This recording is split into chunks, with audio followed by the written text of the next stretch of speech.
আসসালামু আলাইকুম আপু, কেমন আছেন? ওয়ালাইকুম আসসালাম। আসসালামু আলাইকুম ভাইয়া, ভালো আছেন? ওয়ালাইকুম আসসালাম, ভালো আছি আলহামদুলিল্লাহ।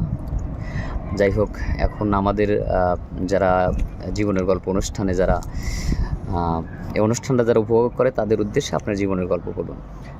ভাইয়া, আমার নাম মিষ্টি ইসলাম। আমি ঠাকুরগাঁও থেকে এসেছি। আমার 5 বছর বয়সে মা মারা গেছে। তারপর আমি খুব কষ্ট করে ইন্টার পর্যন্ত লেখাপড়া করেছি। আমার মা মারা যাওয়ার পর আমার বাবা আবার বিয়ে করেছে। তো আমার সৎ মা আমাকে বাসায় রাখতে চাইতো না, অনেক অত্যাচার করতো বিদায় আমার বাবা আমাকে মাদ্রাসা লাইনে লেখাপড়া করাইছে।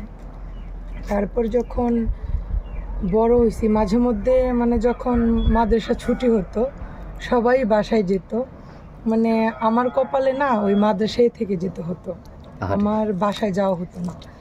তো ছোট থেকে এক জায়গায় বড় হয়নি, আজকে এখানে কালকে ওইখানে, কোনো স্থানীয় জায়গা আমার নেই যে আমি কোথায় বড় হব বা কোথায় থাকবো। সবার মাকেই দেখতাম, সবার বাবাকেই দেখতাম, মাদ্রাসায় আসতো, দেখাশোনা করতো। তো আমার জন্য কেউ আসতো না, আমার লাইফে ওই সুখটা আমি পাইনি। আর হলো গিয়ে তুই আমার বলবি চাইস না সাকিব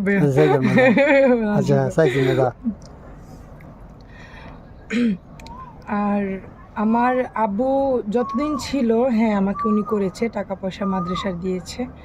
তারপর হঠাৎ করে আব্বুর প্যারালাইজ হয়ে গেছে। প্যারালাইজ হওয়ার পর আমার আব্বুর যত জায়গা সম্পত্তি ছিল সব আমার সৎ মা ওনার 2 ছেলের নামে লিখে নিছে। কিন্তু ওই 2 ছেলে কিন্তু আমার আব্বুর ছিল না, উনি আরেক সংসারের ছিল। আচ্ছা, তো নিয়ে নিছে আব্বু। তো এখন আচ্ছা, এই যে আপনার যে আপনার বাবার সম্পত্তি নিতে এলাকার লোক বা গ্রামের লোক এগুলি জানতো না, বাবা প্রতিবাদ করেনি? প্রতিবাদ করেনি, কারণ ওইখানে আমার চাচারও হাত ছিল। আর আব্বুর জায়গা থেকে উনিও নিয়েছে, আমার চাচাও নিয়েছে। তো চাচা তো ভাইরাও একসাথে জয়েন করে নিয়েছে আর কি। শক্তি যার মূল্য তার, তাই না? এটা বলার কিছু নেই। আমার বাবার তখন শক্তি ছিল না, আর আমিও আমার বাবার মেয়ে হয়েছি। আমি তো ভাই তো নেই? আমি আমার ভাই নেই, আমি আমার মার ঘরে একাই। আমার 5 বছর বয়সে আমার মা মারা গেছে। এখন আপনার বয়স কত? আমার এখন 23 বছর। 23 বছর। তো 24 করছে আর কি। যাক, এই নির্যাতন করার পরে তারা বিয়ে শাদী দেয়নি আপনার বাবা? আমাকে বিয়ে অনেক আসছে, তো আমাকে বিয়ে দিতে চাইনি কেন, যে আজকে যদি মিষ্টিকে বিয়ে দিয়ে দেই তাহলে তো এই সম্পত্তির ভাগ ধরবে। জামাই যদি একটু চালাক হয়, মিষ্টির তো একা কিছু করতে পারবে না। আর যদি স্বামী থাকে তাহলে ওই জোরে ওই জায়গা সম্পত্তির ভাগ নিতে পারবে। তো যত বিয়ে আসতো বলতো কি যে আর এই সমস্যা বলি টলে বিয়েটা ভেঙে দিত, এটা তাদের স্বার্থে। যা খুবই দুঃখের বিষয়, করুণ কাহিনী। আসলে এরকম অনেকের প্রতিবেদন করছি, এরকম গল্প নিয়ে আমি কখনো সম্মুখীন হইনি। আপনার গল্পটা শোনার পর আমার অনেকটা কষ্ট হচ্ছে, বা আমার এই চোখের পানি চলে আসছে।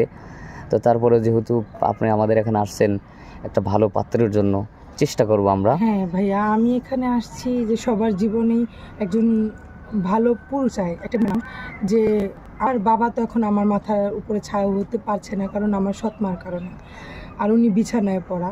তো আমি একজন ভালো মনের মানুষ। আজকে যদি ধরেন আমি প্রেম করে বিয়ে বসলাম, আমার তো কোনো গার্জিয়ান নাই ভাইয়া, আমাকে ছেড়ে চলে গেলে কে দেখবে? আরেকটা সমস্যা হবে। তো আপনার কোনো পার্সোনাল ফোন নাম্বার আছে? আমরা ভিডিওটা পাবলিক করার পর তো আপনার সাথে যোগাযোগ করতে চাইবে। ভাইয়া আমি তো ঠিক মতন ভাত খেতে ভাতই পাইতাম না। সরি আবার ফোনটা কি করে কিনবো? আচ্ছা, সরি।